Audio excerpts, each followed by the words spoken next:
स्वागत है दोस्तों मेरे अपने YouTube चैनल में। आइए, आज का टॉपिक बहुत इंपॉर्टेंट है, नंबर 2। देखिए, ये इंपॉर्टेंट है क्यों? आप कहेंगे कि क्यों इंपॉर्टेंट है?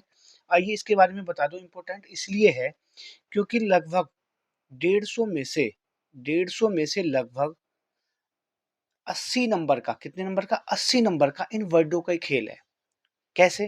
क्योंकि साइकोलॉजी एक वर्ड का गेम है। जैसे कि आपको हिंदी एकदम समझ में आ जाती है ना, क्योंकि वो आपकी लैंग्वेज है। ऐसी क्या है कि ये सीटेट एक लैंग्वेज है और इसमें सिर्फ कुछ नहीं करना। ये जो टॉपिक है पॉजिटिव और नेगेटिव वर्ड, इसका मतलब ये है कि अगर आपने नेगेटिव वर्ड और पॉजिटिव वर्ड इसमें छांट लिए, वही आंसर होगा।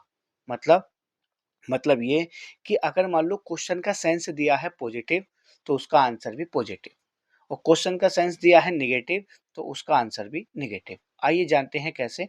तो सबसे पहले ये है, अगर आपने इन वर्डों का मतलब जान लिया, तो आपके कितने नंबर पक्के? 80 नंबर पक्के। जैसे इसके दो आएंगे, एक तो पॉजिटिव और दूसरा नेगेटिव। जैसे मैंने कहा कि कक्षा में एक टीचर को क्या करना चाहिए, तो अब टीचर है तो क्या उसे क्या करना चाहिए, तो इसका सेंस हो गया पॉजिटिव। तो ऑप्शन होंगे ए, बी, सी, डी। पहला ऑप्शन होगा कि बच्चों को पीटना चाहिए, जी। दूसरा, हतोत्साहित करना चाहिए, जी। तीसरा, प्रोत्साहित करना चाहिए, जी। चौथा, उन्हें निकाल देना चाहिए। अब सेंस क्या था? भाई टीचर है तो वो अच्छी बात करेगा ना, निगेटिव करेगा तो वो उसका मतलब पढ़ाने का फायदा क्या? तो निगेटिव ऑप्शन आप काट दीजिएगा। आंसर हो गया पॉजिटिव, यानी कि ये वाला, यानी कि हतोत्साहित नहीं, प्रोत्साहित करना चाहिए। ठीक है, तो हम इनका इस वीडियो में क्या करेंगे, सिर्फ मतलब सीखेंगे कि पॉजिटिव वर्ड्स कौन सा और नेगेटिव कौन सा। अगर पॉजिटिव क्वेश्चन आता है तो उसका सेंस पॉजिटिव है, तो आंसर भी सेंस। बहुत सारे क्वेश्चन, विश्वास मानिए, ऐसे मिलेंगे कि आपको क्वेश्चन का पता नहीं रहेगा और आप आंसर निकाल देंगे। जैसे जैसे मैंने एक ऑप्शन ऑप्शन दिए, ए भिंडी, दूसरा ऑप्शन दिया मैंने आलू, तीसरा ऑप्शन दिया मैंने सब्जी, और चौथा ऑप्शन दिया मैंने क्या? धनिया। अब आपसे कहा जाए कि भैया इसका क्वेश्चन कुछ नहीं है, आंसर बता दो, तो आप एकदम निकाल देंगे क्या है आंसर, कि साहब ये है सब्जी। वो क्यों? क्योंकि ये भिंडी, आलू, धनिया, ये सब्जी के ही भाग है। बात समझ में आ गई? तो विश्वास मानिए, ये वीडियो इतनी काम की रहने वाली है ना आपके, कि आप कहेंगे कि वाह क्या पढ़ाया है। क्योंकि उसका रीजन है, क्योंकि जो टीचर्स हैं जो तैयारी कर रहे हैं, उन्हें उन्हीं की लैंग्वेज में पढ़ाया जाएगा, तभी वो सीख पाएंगे। क्योंकि देखो, एक उम्र का हिसाब होता है। वो 50 प्लस हो गए, मैं ये नहीं कह रहा कि वो नहीं कर सकते। देखो, एक उम्र का, कोई मुझसे कहे कि भैया तुम्हें दौड़ना है और मुझे दौड़ना आता नहीं, तो ज़ाहिर सी बात है कि मैं वहाँ फेल हो जाऊँगा ना। तो ऐसे ही उनका है। देखो, एक 50 साल की उम्र में ये काम करना बड़ा मुश्किल काम होता है, लेकिन ये मेरी जो तरीका है, विश्वास मानिए लोगों को बहुत पसंद आ रहा है। तो ये तरीका ऐसा है कि आप बिना कुछ पढ़े सीटेट में कम से कम 100 मार्क्स ले आएँगे। बात क्लियर? लेकिन मेरी डेली वीडियो आएगी। वीडियो अच्छी लगती हो तो अपने दोस्तों को शेयर करें, जिससे कि उन्हें भी चीज़ें मिलें, क्योंकि थोड़ी अलग हट के है। ठीक है? आगे आते हैं, देखते हैं। तो पहला है हमारा, ये है पॉजिटिव वर्ड्स। कौन से वर्ड? Positive words. तो इनका मतलब जानते हैं है क्या क्या। तो सबसे पहले क्या है, ये आएगा अनुभव। क्या आएगा सबसे पहले? अनुभव। तो जाहिर सी बात है, जहां भी ऑप्शन मिलेगा अनुभव, तो वो पॉजिटिव सेंस हो गया। क्या हो गया? पॉजिटिव। यानी कि बच्चों को अनुभव से सिखाना चाहिए। ठीक है, तो अनुभव क्या हो गया इसका आंसर? विश्वास मानिए 4 से 5 क्वेश्चन में ये मिलेगा, तो ये आंसर ही हो गया, चाहे क्वेश्चन का पता हो या ना हो। दूसरा है अभ्यास, ये भी पॉजिटिव।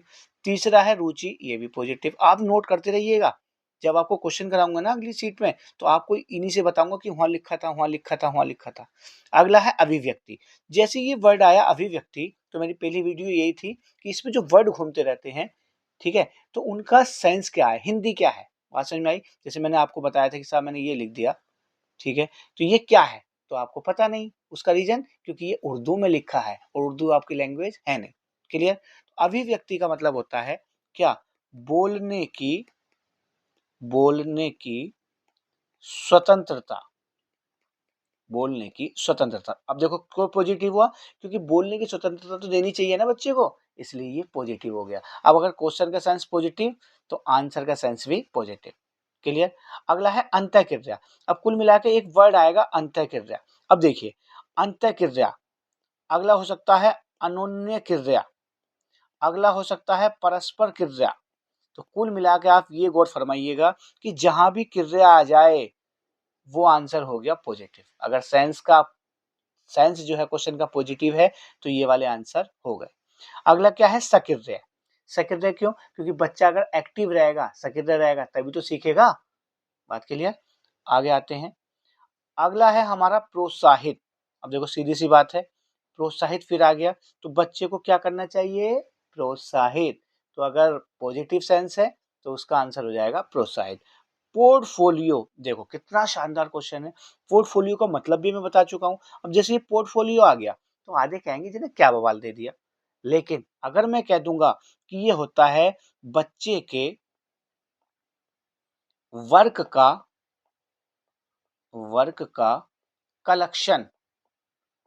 कलेक्शन, जैसे कि असाइनमेंट, जैसे कि चार्ट पेपर, जैसे कि पाठ्य योजना, तो उसे कहते हैं पोर्टफोलियो। अब बताओ शिक्षा में इनका रोल है नहीं है? ये किस तरफ जाते हैं? पॉजिटिविटी की तरफ। अगला है समुच्चय। देखो समुच्चय का मतलब है कि बच्चे समूह में पढ़ते हैं तो बहुत अच्छा सीखते हैं। बात क्लियर आ गई?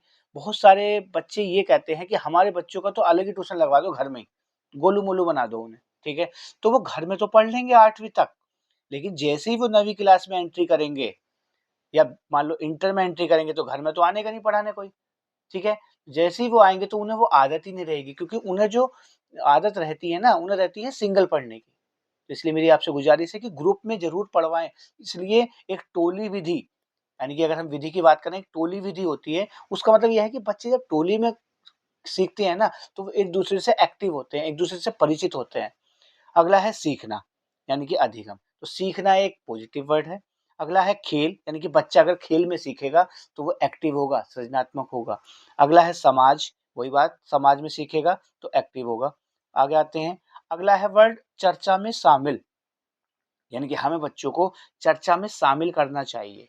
तो ये पॉजिटिव हो गया। अगर क्वेश्चन का सेंस पॉजिटिव तो ये आंसर पॉजिटिव। अगला है रूपरेखा, यानी कि आपकी क्या रूपरेखा है कि आप किस तरीके से पढ़ाना चाह रहे हैं या बच्चा किस तरीके से पढ़ना चाह रहे हैं। तो ये भी क्या हो गया? पॉजिटिव। एक वर्ड मिलेगा अवसर। बहुत अच्छा क्वेश्चन है ये। अवसर या मौका बहुत ज्यादा आएगा, विश्वास मानिए इन्हीं से हो जाएगा। अगली वीडियो जो क्वेश्चन की आएगी ना, विश्वास मानिए आप सिर्फ नोट करते रहिएगा, क्योंकि अगर नोट नहीं करे तो मामला खराब है। बात क्लियर? तो अगला क्या है हमारा? अवसर। अवसर का मतलब समझिए कि जहां भी हमें बच्चों को ज्यादा से ज्यादा क्या देने हैं? अवसर देने हैं, मौके देने हैं, तो ये हो जाएगा हमारा पॉजिटिव। अगला है विभिन्न। अब देखिए बच्चे को विभिन्न तरीके से सिखाना चाहिए, हाँ। विभिन्न विधियों से सिखाना चाहिए, हाँ। तो ये पॉजिटिव। अगला है सृजनात्मक। इस पर तो गौर फरमा लीजिएगा, कम से कम 10 जगह ये मिलेगा। सीडीपी में ये मिलेगा, मैथ में ये मिलेगा, सब जगह ये मिलेगा। तो अगर आपको कुछ ना पता लगे, बस इतना ढूंढना है कि क्वेश्चन का सेंस कैसा है। आप कहेंगे पॉजिटिव तो आंसर भी पॉजिटिव, यानी कि सृजनात्मक। तो इसका बोस है, पूरे सी टेट का एक ही वर्ड बोस है। मैं कह सकता हूँ बोस वाला वर्ड कौन सा है? तो आप कह देंगे सृजनात्मक। संदर्भानुसार, यानी कि संदर्भ के अनुसार। आगे आते हैं। अगला है सहज। क्या है अगला वर्ड? सहज। आप ये नोट कर लीजिएगा, आपको याद नहीं रहेंगे, क्योंकि जब मैं ये क्वेश्चन कराऊंगा तो आप कहेंगे वाह क्या तरीका था। सहज, सहज का मतलब सरल, यानी कि हमें बच्चों को सहज तरीके से सिखाना चाहिए, जी हाँ। तो इसका मतलब पॉजिटिव। स्वाभाविक, यानी कि बच्चे की क्रिया क्या होती है? स्वाभाविक होती है, अपने आप सीखता है वो। अवधारणात्मक, अब देखो ये वर्ड आएगा। अवधारणा का मतलब कॉन्सेप्ट। अब मैं आपको ये सिखा रहा हूँ, कॉन्सेप्चुअली तो सिखा रहा हूँ, कॉन्सेप्ट के तरीके से सिखा रहा हूँ। बात समझ में आ गई? ऐसी शिक्षा में अवधारणात्मक तरीका कैसा है? पॉजिटिव। भाषा प्रयोग की क्षमता, ये भी पॉजिटिव। अर्थपूर्ण, देखो कितना शानदार क्वेश्चन आया।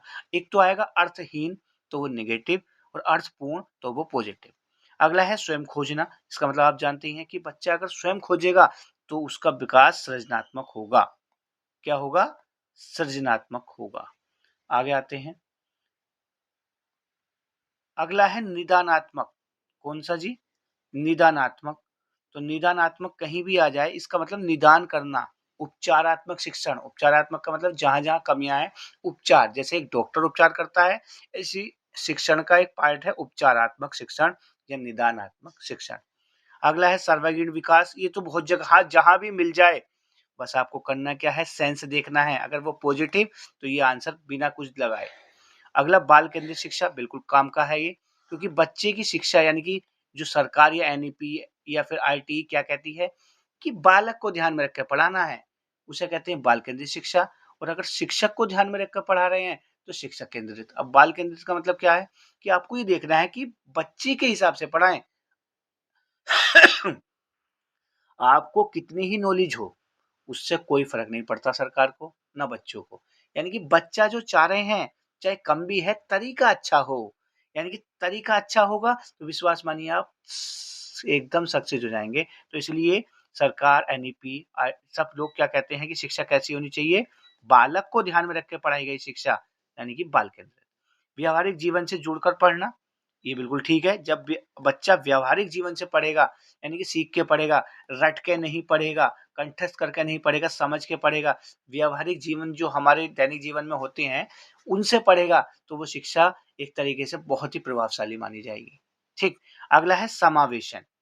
समावेशन का मतलब है समा जाना, यानी कि हम जैसे तरीके में रहते हैं, अनुकूलन का ही पार्ट है ये, आगे आएँगी सब वीडियो, तो जैसे समावेश कर लेना चाहिए हमें। अगला है प्रत्यक्ष ज्ञान, बिल्कुल ठीक, यानी कि उसे बिल्कुल शानदार ज्ञान होना चाहिए, सामने, प्रत्यक्ष, मूर्त, ये सब लिखते रहना आप। अगला वर्ड है मातृभाषा के हिसाब से पढ़ाना, बिल्कुल सही बात है, क्योंकि होता क्या है आप भी देख रहे हैं, ज़्यादातर सीबीएसई वाले बच्चे, उन्हें विश्वास मानिए नंबर तो आ रहे हैं 99%। कितने परसेंट आ रहे हैं साहब? 99। लेकिन सब रट्टा मार रहे हैं, कंठस्थ कर रहे हैं। लेकिन वो क्या है, बहुत सारे माँ-बाप कहते हैं कि हमारा बच्चा चौथी क्लास में भी फर्स्ट आया, 5वीं में भी आया, पता नहीं इसे क्या हो गया, छठी से तो जाने कुछ कर ही ना रिया। तो मैं आपको बता दूँ उसका रीज़न ये है कि उनकी एक तो लैंग्वेज का, किसका? लैंग्वेज का, क्योंकि लैंग्वेज मातृभाषा में पढ़ने से ये फ़ायदा होता है क्योंकि वो दैनिक जीवन में यूज़ करते हैं। घर पे यूज़ करने से हिंदी है, तो हिंदी घर पे यूज़ कर रहे हैं, लेकिन इंग्लिश इंग्लिश में करेंगे, अब हिंदी में तो एकदम समझ जाएँगे, रट्टा मार रहे हैं। तो क्या होता है छोटी क्लास में तो सिलेबस छोटा है, तो उन्हें रटा एकदम हो गया, लेकिन जैसे बड़ी क्लास में आते हैं, बात समझ में आ गई? जैसे ही बड़ी क्लास में एंट्री करते हैं, तो उन्हें रटने की अब इतना कोई रटा जाएगा, तो भैया वो हो जाते हैं फेल। तो मेरा ये मानना है कि मातृभाषा के हिसाब से आप पढ़ेंगे या पढ़ाएँगे, तो वो ज्ञान ज़्यादा स्थायी होगा कंपेयर्ड टू जो आपकी नेटिव लैंग्वेज नहीं है। अगला वर्ड आया वांछनीय, बहुत ही शानदार क्वेश्चन। इस पे 4 क्वेश्चन आए। उसने कहा कि निम्न में से कौन-सा वांछनीय है? बात समझ में आ गई? अब वांछनीय का मतलब ही ना पता, तो सारा का सारा मामला चौपट। तो वांछनीय का मतलब है कि निम्न में से कौन-सा सत्य है, यानी कि पॉजिटिव। अवांछनीय का मतलब क्या था कि निम्न में से कौन सा असत्य है यानी कि नेगेटिव। अब 2 मिनट का खेल था, बात क्लियर। आगे आते हैं, अगले वर्ड है हमारे नेगेटिव वर्ड। अब देखिए ये और भी आसान है, उसका क्या रीजन है मैं आपको बता दूं। उसका ये रीजन है, जैसे हम दूसरों की बुराइयों को एकदम देख लेते हैं, ठीक है, ऐसे क्वेश्चन के अंदर नेगेटिव वर्ड को हम एकदम पहचान लेंगे कि ये वाला नेगेटिव है। दूसरी बात, तो नेगेटिव क्या होगा, आपके पास 4 ऑप्शन रहेंगे। कितने रहेंगे? 4, ए, बी, सी, डी, ठीक है। और क्वेश्चन क्या रहेगा, निम्न में से कौन सा शिक्षा में कम प्रभावशाली है, ये योगदान नहीं है, यानी शिक्षा में ये नहीं होना चाहिए। तो जाहिर सी बात है, नहीं का मतलब इसका साइंस क्या हो गया, निगेटिव। बात क्लियर। और जब निगेटिव हो गया तो सीधी सीधी बात है, क्या पहला ऑप्शन, दूसरा ऑप्शन, तीसरा ऑप्शन, चौथा ऑप्शन। तो पहला ऑप्शन है कि हमें बच्चों को प्रोत्साहित करना चाहिए, तो ये तो अच्छी बात है। हमें बच्चों को पीटना चाहिए, ये है नेगेटिव। हमें बच्चे को उसकी भाषा में सिखाना चाहिए, अच्छी बात है।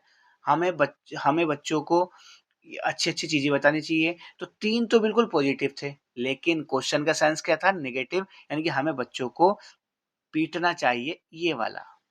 बात समझ में आ गई? तो नेगेटिव वर्ड क्या है, एक तो ये तरीका। दूसरा, जहाँ पर अहंकार छिपा हो, बहुत ही काम की बात मैं आपको बता रहा हूँ, बस आप देखते रहिएगा। जहाँ पर अहंकार छिपा हो, तो वो वर्ड होते हैं नेगेटिव। जैसे हम दूसरों की बुराइयाँ ढूँढ लेते हैं कि ये गलत बात है, ऐसे आपको इसमें एकदम मिल जाएगा। और आपको करना क्या है, कॉपी पेंसिल लेके बैठिए। अब जो आप सॉल्व पेपर करेंगे या पेपर में भी पेंसिल लेके जाइए, नेगेटिव ऑप्शन कट करते रहिएगा। जब 3 काट देंगे तो अपने आप मिल जाएगा। बात क्लियर? तो जैसे मैंने कहा नेगेटिव वर्ड क्या है, देखो मैं एक ही भाषा में समझाता हूँ। कि मैं आपका सी टैट, कौन सा टैट साहब, सी टैट या यूपी टैट पास करा दूंगा। एक वर्ड आया ये, पास करा दूंगा। बात समझ में आ गया।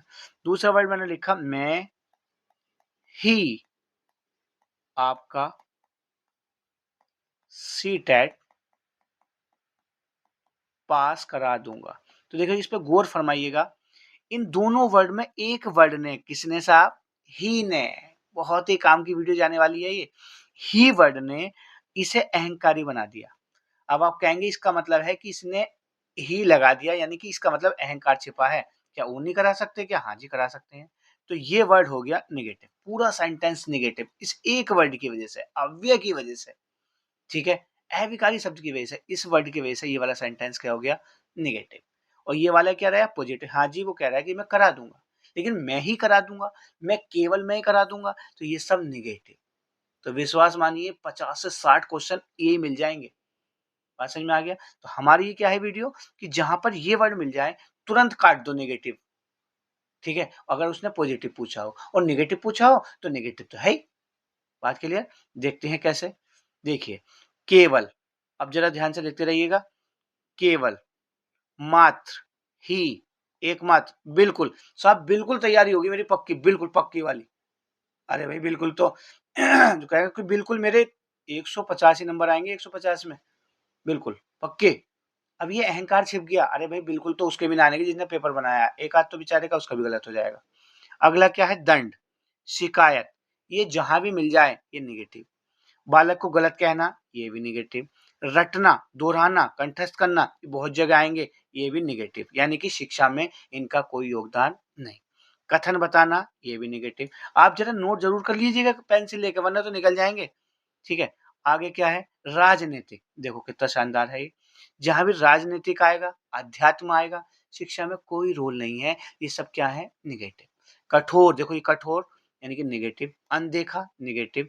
यानी कुल मिला के जहां पे बच्चे को यानी कि हम हटा रहे हैं, अनदेखा कर रहे हैं, अहंकार छुप रहा है कुल मिलाकर, तो ये याद भी नहीं करने, आपको सब पता है। और एक बार रिवीजन, पक्षपात, देखो पक्षपात कर लोगे बच्चे से, एकदम सरकार निकाल कर भड़ा या फिर उनके घर वाले बाहर निकाल देंगे। अगला है कुंठित, देखो ये वर्ड आया कुंठित, ये कुंठा से बना है, यानी कि निगेटिव है। व्याख्या, हतोत्साहित, निगेटिव, और प्रोत्साहित, पॉजिटिव। शब्दकोश, निगेटिव। आगे आते हैं, अगला है व्याख्यान सुनना, निगेटिव। बस आपको ये सब पता ही है, व्याख्यान का कोई रोल नहीं, पता चला व्याख्यान सुनाऊंगा कुछ समझ में ना आ रही। अगला आर्थिक, धार्मिक, सब निगेटिव। ज्योतिष का कोई रोल नहीं है साहब शिक्षा में। प्रलोभन यानी कि लालच देने का भी कोई नहीं है। उपेक्षा करना, देखो ये उपेक्षा यानी कि निगेटिव है, हमें बच्चे की उपेक्षा करनी चाहिए, नहीं, उपेक्षा तो कर ही नहीं सकते भैया, वो सीखेगा, धीरे धीरे सीखेगा। अगला है निमंत्रण, ये भी निगेटिव है। आगे आते हैं, लैंगिक पूर्वाग्रह, देखो ये भी निगेटिव है। लैंगिक पूर्वाग्रह एक वर्ड है, और लैंगिक रूढ़िवादिता, इसे यही समझ लीजिएगा, ये वर्ड ही चैप्टर है मेरे लिए, ठीक है। आप ये समझिए, पूरी किताब पढ़ने की कोई जरूरत नहीं है। रूढ़िवादिता, देखो इसमें समझिएगा, ये दोनों वर्ड निगेटिव हैं। लैंगिक पूर्वाग्रह का मतलब तो होता है सीधा सीधा पक्षपात। क्या होता है साहब, पक्षपात। पक्षपात का मतलब यह है कि साहब मेल और फीमेल में, अगर कोई फीमेल टीचर है या कोई फीमेल है या कोई फीमेल है, तो वो अपने जेंडर के हिसाब से पक्षपात करेगी। और रूढ़िवादिता का मतलब होता है बुराई। कहने का मतलब ये एक धारणा बनी हुई है कि साहब एक कोई लड़का कहता है कि मैं तो खेल लूंगा, भाला फेंक गेम खेलूंगा, मेरी बहन रस्सी कूदेगी। या बहुत जगह होता है कि साहब जो है कि घर का खाना लड़के ही बनाएंगी, लड़के नहीं बनाएंगे। तो ये धारणा है, ये क्या होती है, बुराइयां यानी कि रूढ़िवादिता। लेकिन ये आएंगी किस तरफ, निगेटिव धारणा है ना, तो निगेटिव वर्ड की तरफ। अगला है मानक, मानक कह दो या मानकीकृत कह दो, ये भी निगेटिव। नकल करना, ये तो सब निगेटिव है। कठोर, ये भी निगेटिव। एकाकीपन, ये भी निगेटिव। पूरी तरह मैंने बता दिया, पूरी तरह से आपके 150 नंबर आएंगे, ये निगेटिव। आपके 150 नंबर आ सकते हैं, ये पॉजिटिव। बस ये, अगर वीडियो अच्छी लग रही हो तो शेयर करें, चैनल को सब्सक्राइब करें और लाइक करें। तो ये हमारा हो गया बिल्कुल क्लियर। अब नेक्स्ट वीडियो में मिलते हैं अगले क्वेश्चन के साथ। मैं एक मुखड़ा दिखा देता हूं, देखो कैसे। मुखड़ा ये है, छात्र केंद्रित शिक्षा शास्त्र की क्या विशेषता होनी चाहिए। इस क्वेश्चन को जरूर देख के जाएं। तो विशेषता का मतलब है पॉजिटिव, बात क्लियर समझ में आ गई? तो नेगेटिव वाले ऑप्शन काट दीजिएगा।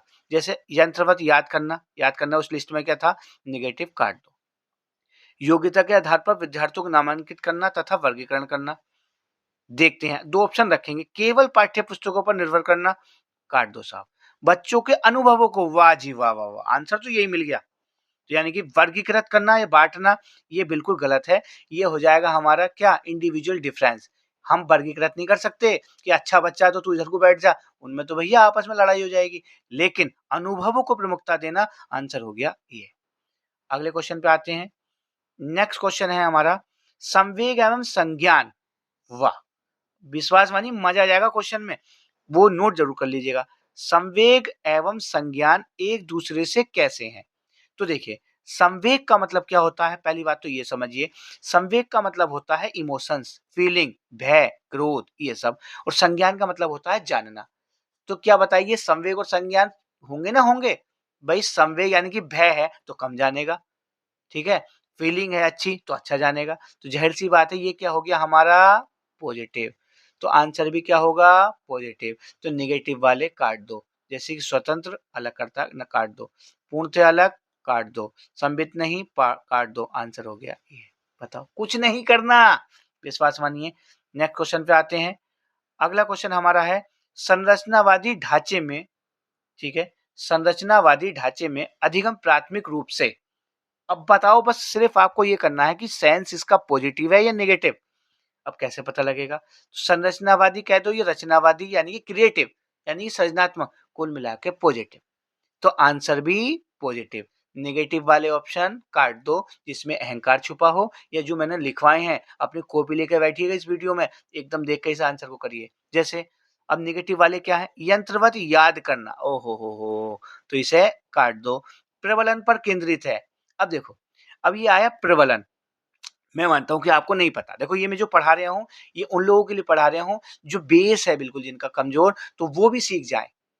देखो, अच्छे टी अब बहुत सारे कोचिंग वाले कहते हैं कि साहब हमारे यहाँ से 1000 बच्चे थे। मैंने कहा कितने बच्चे थे? 1000, और उनमें से 100 का सिलेक्शन हो गया। अरे भाई, वो सिलेक्शन आपकी वजह से नहीं हुआ, वो तो खुद ही तेज थे। वो तुमसे ना पढ़ते तो भी हो जाता। तो पढ़ाना उसे है जो बिल्कुल बेस से कमजोर हो। बात समझ में आ गई? तो जैसे अब ये प्रबलन आया, तो देखो प्रेस थोड़ी देर के लिए काट दियो भैया, तो ये हो गया बल, और बल क्या हो गया? निगेटिव। तो ये ऑप्शन कट। ऐसे करेंगे सारे क्वेश्चन, विश्वास मानिए आप। अवबोधन की प्रक्रिया पर केंद्रित है। अनुबंधन, अब अनु को काट दियो, बंधन, आहा, तो बंधन का कोई रोल सृजनात्मकता में नहीं है, काट दो। अवबोधन, अब देखो ये अवबोधन आया, अभी आपको परेशान कर रहा है, तो अब थोड़ी देर के लिए हटा दो। अवबोधन, तो अब थोड़ी देर के लिए हटाओ, यानी कि बोध। बोध का मतलब समझ, और समझ कौन सा करेगा साहब? जो क्रिएटिव होगा, संरचनावादी ढांचे में होगा। तो आंसर हो गया ये। बात क्लियर? ठीक, बहुत बढ़िया। अगर वीडियो अच्छी लग रही है तो लाइक करें जरूर। अब अगला क्वेश्चन करते हैं। सारे क्वेश्चन ऐसे हो जाएंगे, कुछ नहीं करना। बहुत लोग कहते हैं कि आप सीटेट की तैयारी 10 दिन में करा दें। जी हाँ, करा देंगे, देखते रहिएगा आप।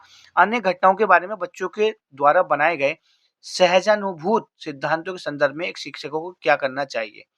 अब आपको मैंने सिर्फ इतना करना है, ये देखो इसका सेंस क्या है। सहजानुभूत सिद्धांत का मतलब है, इसका मतलब पॉजिटिव, सहज बात।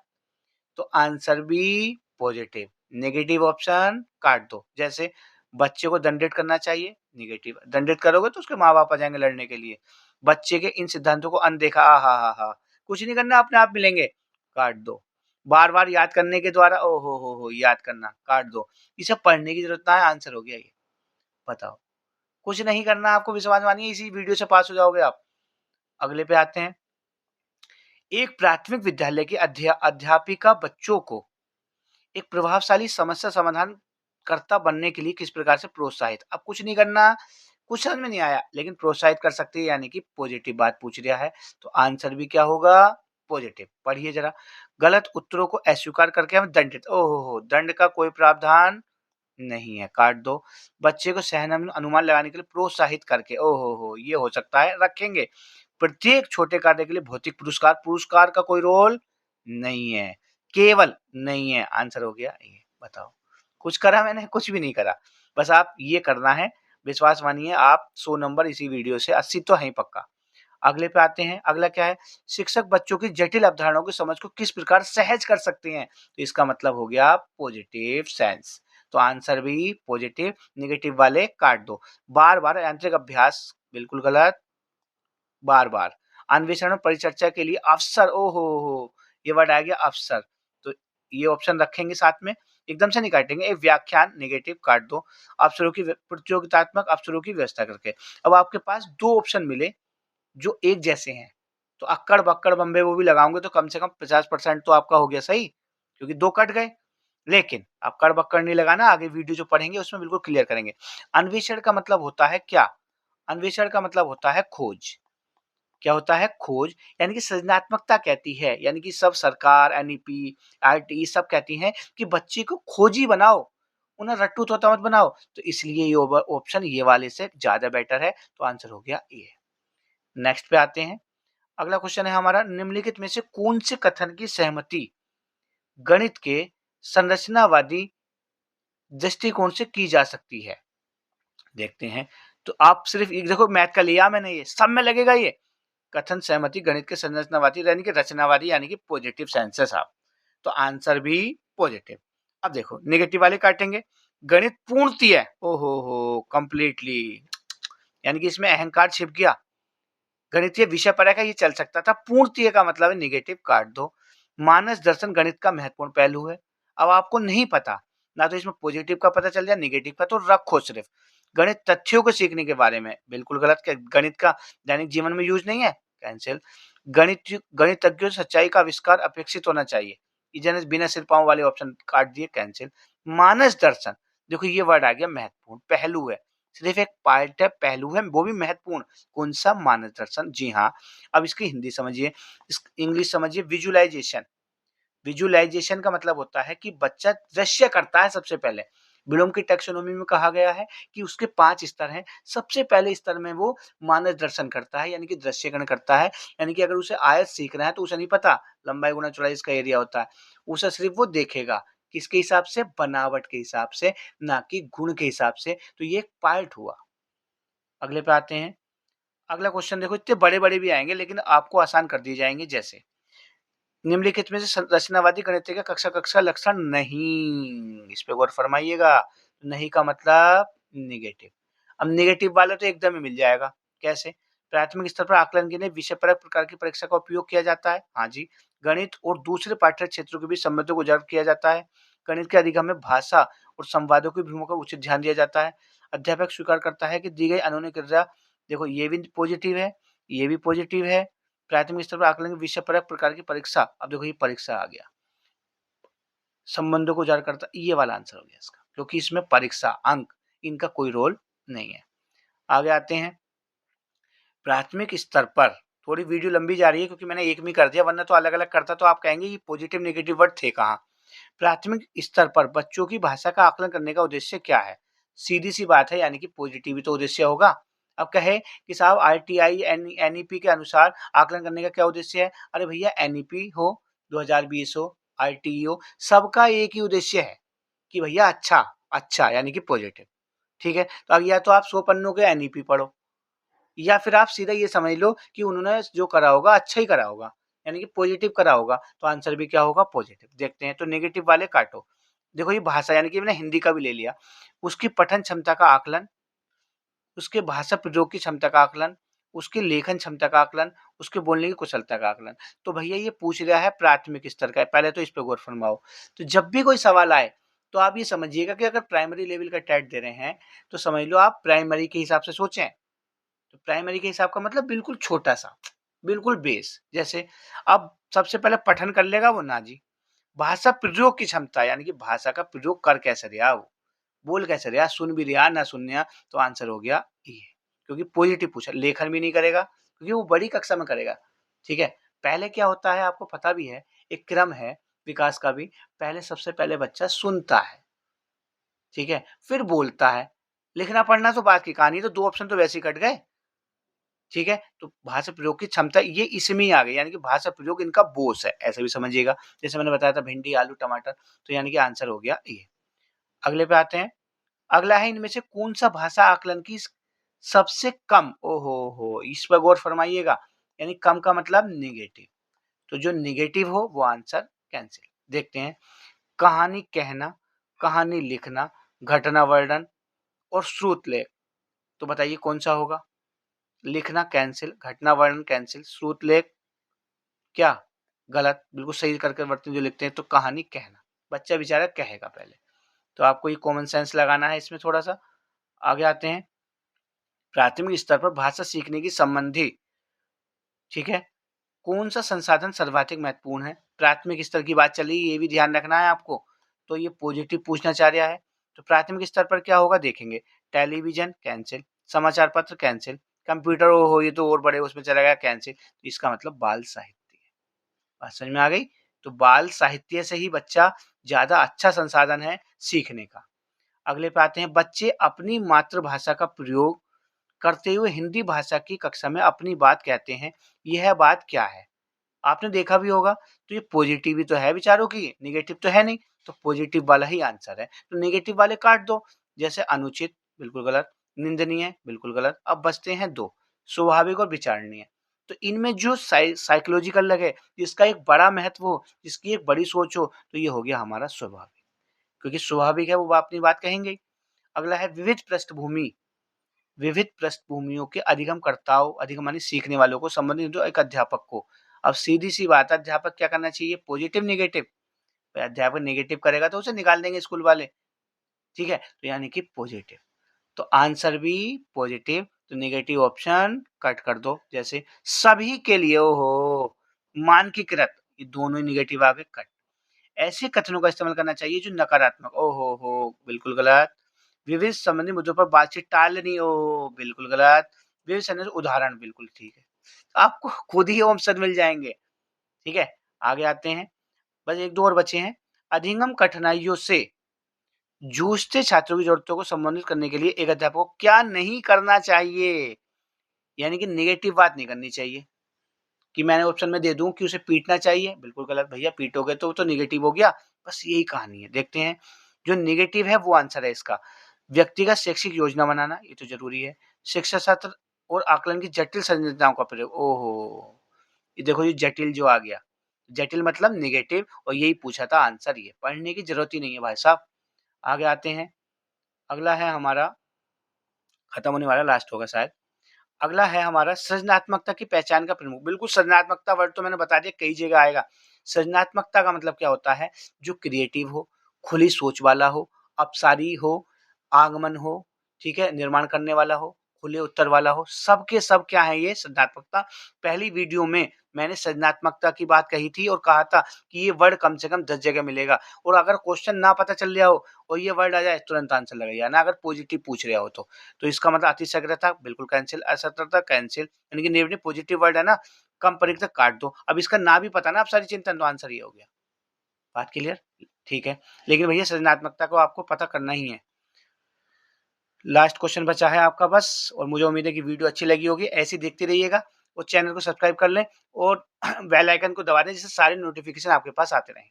निम्न में से अध्यापक अधिगम का सबसे प्रभावशाली, ओहो हो, तो इसका मतलब ये क्या हो गया, पॉजिटिव, तो आंसर भी पॉजिटिव, नेगेटिव ऑप्शन कट कर दो, जैसे बिना विश्लेषण के अवलोकन करना, ओहो हो बिना विश्लेषण कट, अनुकरण नकल को दोहराना जी कट, वस्तु को यंत्र में याद रखना कट। अब इसका ना भी पता तो आंसर ये हो गया।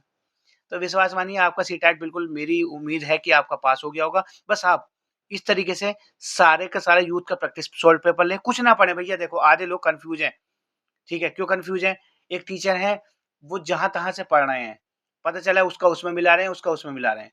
तो मेरी आपसे गुजारिश है कि आप जितना प्रैक्टिस खुद से करेंगे, ठीक है, खुद से मतलब यूथ का शॉर्ट पेपर ले लीजिए, कोई सा भी ले लीजिएगा, शॉर्ट पेपर मतलब वो पुराने पेपर, तो आप उनसे क्या है, बस ये लगाइए, practice make a perfect man, आपकी प्रैक्टिस अच्छी हो जाएगी, समझ